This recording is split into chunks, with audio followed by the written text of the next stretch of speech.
He gave this great long diatribe today against Putin, saying that he wants respect for sovereignty, he wants to have democracy stood for, he wants to stay true to these values, he wants to fight for that all over the world. This was a man that basically froze the bank accounts of truckers, decided that he was going to forcibly round them up. He took tactics directly out of the rule book of Vladimir Putin to deal with his own people. As Prime Minister Justin Trudeau prepares to wrap up his trip to Europe, he's getting crucified, shall we say, in the British press for not answering questions. So it's not just Canadians that are frustrated with his inability or lack of answers. It's now being seen and felt from the press around the world. I'm Adrienne Batra.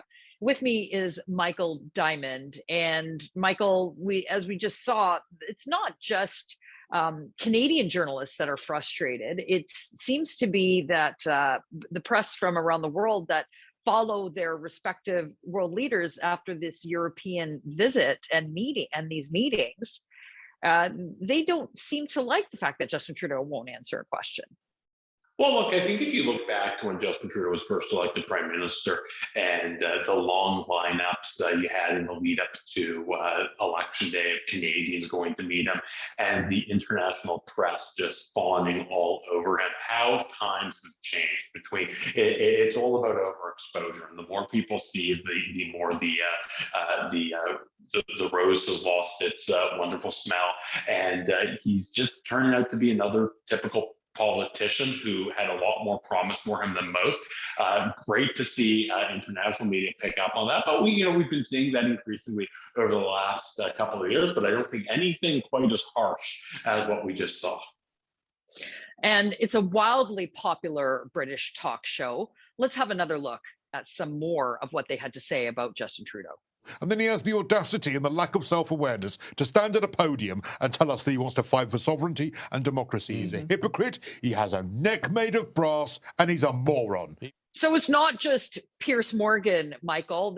This is sort of penetrating throughout different media, but let's sort of give Justin Trudeau an assessment. I would say it's positive that he didn't, he wasn't his usual gaftastic self.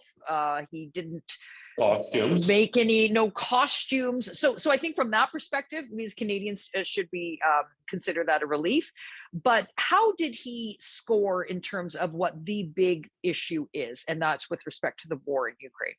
Look, I think that's an issue that throughout the Western world we've seen a lack of what we'd like from our leaders. We could think earlier into many of our lives when we had world leaders like Ronald Reagan and like Brian Mulroney and like Margaret Thatcher, strong people who exercised principled foreign policy that I think, frankly, really did save freedom in much of the world. And now we've had them replaced by Joe Biden, who said that Vladimir Putin last week in the State of the Union won't ever take the hearts of the people of Iran. You have gaffe-prone Justin Trudeau. You have Boris Johnson. What a difference a couple of decades make. But unfortunately, on the leadership scale, we have not headed in the right direction. The only one that seems to be showing their leadership skills is the president of Ukraine, who Justin Trudeau recently just invited to come and address Canada's parliament. They spoke recently.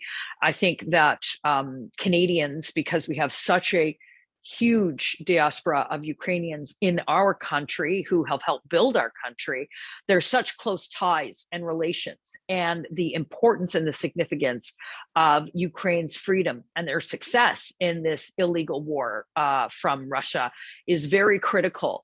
And the challenge I think we have is a prime minister who is not considered particularly serious.